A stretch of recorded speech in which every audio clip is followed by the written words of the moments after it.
Rumor has it that a new Scream trilogy is in the works. On top of that, we have updates for The Monkey, The Mummy, and 28 Years Later. Now let's get into it.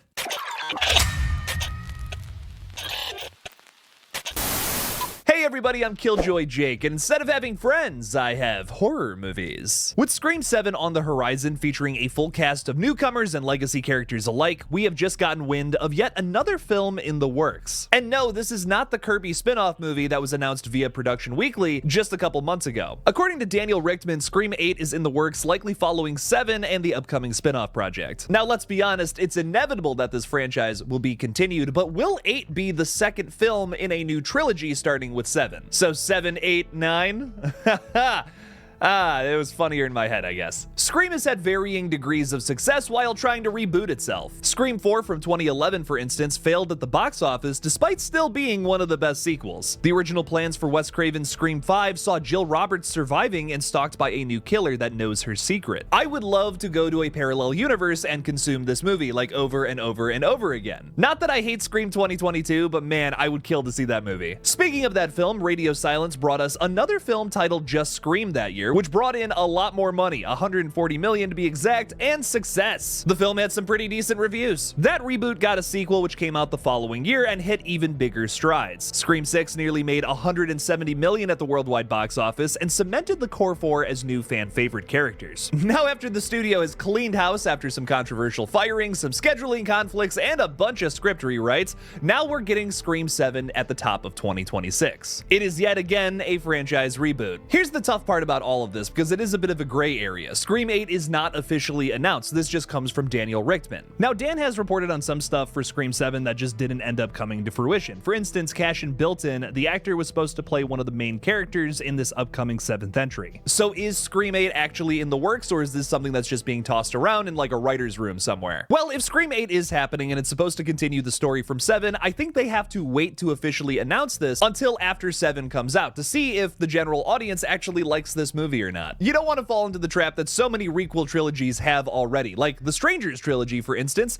a series of movies that literally no one wants. Strangers fans do not want to know the backstory of the Strangers. That's like the whole point of what's great about that franchise. What? They're mysterious. They're just killing because you were home and all of that. Now we have 2 more movies coming out next year that people are just gonna hate watch. I really like the way Halloween 2018 ended up handling its trilogy. That first movie came out, it was this big box office success, broke a bunch of records, had some generally positive reviews for the movie. Not all of them were positive, but mostly positive. And then Blumhouse was like, hey, let's make 2 more. However you feel about Kills and Ends is besides the point. That first movie was super successful, people really liked it, let's make 2 more. I think Scream should also follow suit. If people really enjoy this new direction for the franchise, wherever 7 ends up taking it, then yeah, make some more movies. Sure, why not? If you want to tell a whole new story about Sydney's daughter and people are really into this character, I'm into it as long as she's good. You can't repeat the same mistakes of Scream 5 though and do like no character building for the new people and just kind of focus on the legacy characters half the time. As long as Scream 7 can do that, I think you can definitely flesh out a whole new trilogy with brand new characters. There is also the possibility that people just aren't into Scream 7 and maybe they just make an 8th movie anyways. Something that is yet again another franchise reboot. I mean, look at what just happened with Scream 7. It has barely been 3 years since the last franchise reboot and we're getting another one in 2026. I would not be shocked if Scream just gets forced into little pocket stories like what's going on with the Evil Dead franchise right now for each new entry. The fun of talking about this franchise though is that anything is possible with Ghostface and blood. So I can't wait to see any of these upcoming films. Before we wrap up today's Scream section of the video, we have a bunch of other exciting updates coming up, so make sure to stick around and check it out. There is more going on in the world of horror besides just the upcoming Scream film, man. Fresh off of his indie horror hit Longlegs this year, Osgood Perkins has another movie coming out at the top of 2025. It's an adaptation of Stephen King's short story, The Monkey. The monkey's fist! The monkey! Coming from my favorite studio making movies right now, Neon, and one of the best horror directors of all time, James Wan, as a producer, The Monkey hits theaters on February 21st of next year. What's really interesting about this movie to me is that it seems like Osgood Perkins is finally just leaning into the comedy elements of a lot of his own movies. He's just embracing the fact that this is going to be a comedy. This is going to be a silly movie. Talking with EW, Osgood Perkins says, what if it's a comedy? Here's this monkey that doesn't do anything. It's not Megan, it doesn't attack, it's evil's just in its existence. existence. Its presence makes people die in insane ways. Everybody dies whether there's a monkey or not. What if you could do this with a smile? Process the fact that everybody dies. And what an insane surrealist notion, dude. You will die. We'll all die. That's crazy shit. To do that as a comedy feels very apropos. If you saw the cast list or the trailer that came out for this movie recently, you know that this is one to look out for in 2025. It features She-Hulk, Frodo, and Corey Cunningham in the cast, three actors who I personally really like. Look, She-Hulk and Halloween Ends sucked major balls, but that's not to say that Tatiana Maslany and Rowan Campbell aren't good actors and actresses. I know Elijah Wood is going to be great because he's awesome in literally every project I think I've ever seen him in, but I'm always excited to see actors who are just attached to things that didn't get reviewed very well, that have another shot, see what they bring to the table. I think the trailer does a little bit better of a job showing us how some characters are going to die in this new flick opposed to these new pictures, but they are cool nonetheless. I hate to sound like such a contrarian, but I walked out of the theater for Longlegs pretty disappointed. I just did not like the twist. I felt like that ruined the entire movie for me personally. But if there's any other criticism I have of Longlegs that I think The Monkey will do better than that film, is just leaning into the comedy elements a lot more. A big fix there is just to embrace the fact that it's a horror comedy. Like, that is a very silly movie. Just like the marketing for Longlegs, the entire film is trying so hard to be the next Silence of the Lambs, and that just did not work for me at all. It just ended up clashing big time. The Monkey, I think, has an opportunity just to be an excellent, really well done horror comedy, which in my opinion at least seems to be the most effective thing out of Osgood's wheelhouse here. I'm predicting that I'm gonna like The Monkey a lot more than his last feature, but I'm curious what you guys have to say in the comments below.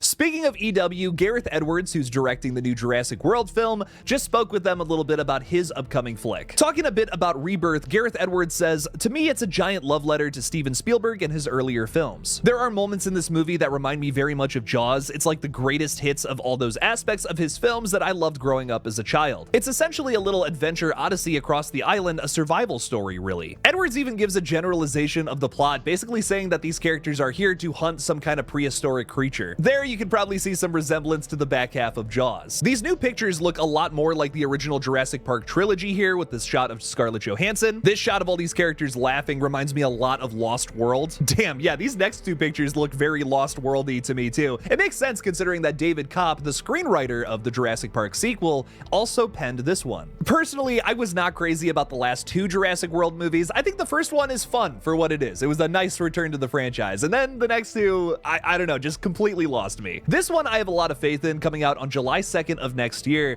especially because of the writer and the director. Gareth Edwards' Godzilla is freaking awesome. I love that movie. It does not get enough credit. The biggest thing I'm excited for with Jurassic World Rebirth is it sounds like it's going back to basics. It's going to be a simple film. It's not going to feel like a requel where everything is complex. There's 1,000 storylines going on with 1,000 different characters. I'm so sick of the requel format, man. Just give me simple little stories in these existing universes. One of the craziest updates that came from this past week is that Lee Cronin, the director of Evil Dead Rise and The Hole in the Ground, is doing a new take on the Universal classic monster movie, The Mummy. Now, you guys might remember a video I did a while back. This was like 6-7 months ago, where Lee Cronin was teasing that he was bringing up some sort of ancient idea and making it new. It was said that he was doing this for Blumhouse, which right now Blumhouse is trying to resurrect a bunch of old franchises, even ones that their parent company Universal doesn't own. Like, for instance, they just teamed up with Lionsgate to do another Blair Witch movie. So I figured anything was possible here. I was even throwing out the idea of, what if this is a new A Nightmare on Elm Street? I mean, that's pretty ancient, man. We haven't seen a new one of those since 2010. But Lee Cronin is actually doing something different with The Mummy, and considering his track record, he has made two very terrifying horror films. If you have not seen The Hole in the Ground, I recommend it. A little slower than Evil Dead Rise, but still very solid. I'm imagining this take on The Mummy is going to be a lot scarier than the last two kind of versions we got of it, even though I will say the Brendan Fraser Mummy, those are like the best ones. But I think we're going to be bringing the horror back to The Mummy with Lee Cronin's incarnation of this. This is going to feel a lot more like a straightforward horror movie. I can't imagine that they're going to do like the same story as something from a previous movie either. This sounds a lot more like something like The Invisible Man from Lee Winnell, for instance, where he just kind of took the idea of what if a guy could be invisible and made it something completely different. His version of The Invisible Man was a technological like suit that a character could wear. This take on The Mummy, just like James Wan's Creature from the Black Lagoon that is also upcoming, will probably be something kind of different, but utilizing those same elements from previous installments. Coming from Atomic Monster, Blumhouse, Doppelganger, which is Lee Cronin's production company, and New Line, the new take on The Mummy releases on April 17th of 2026. Again, solidifying the next 2 years being pretty f***ing interesting for horror, man.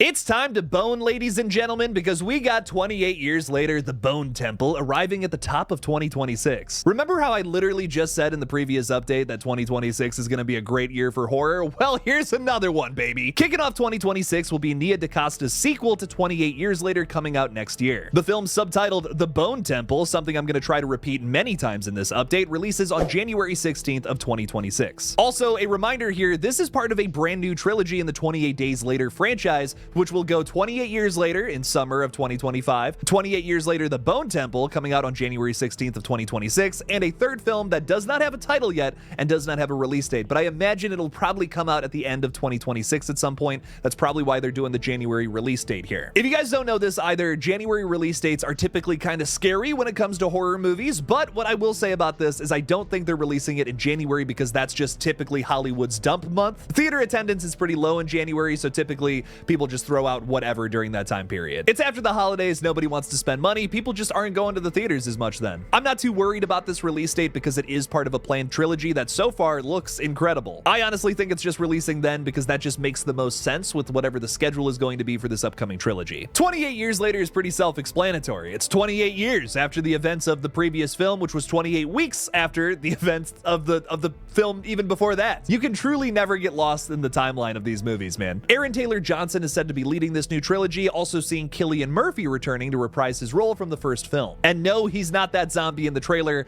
even though that guy kind of looks like him. The first film is also out on digital now, so you can finally rewatch it after a very long time of it being missing. The subtitle, The Bone Temple, is hilarious, but I will say I think we've already seen the Bone Temple in the trailer for the first new movie here. I don't know what's going on at this Bone Temple, maybe some boning, but I think it's got to be something pivotal, right? It's got to be some reason to have a whole trilogy, a brand new gigantic story set in this universe. I'm excited to learn more about this trilogy, especially this mysterious third entry, how this whole thing is going to wrap up. My theory right now is that the third one's going to be called 28 Months Later and is going to be some kind of like prequel going back in time in between the events of 28 years and 28 weeks. But that's just conspiracy as of right now, fellas. What update in today's video has you the most excited? I think I'm excited for everything I talked about in today's video. Genuinely, this is so hype. Let me know in the comments below which update from today's video has you the most stiff in the pants. Thank you all for watching, and as always, don't forget to kill it out there, y'all.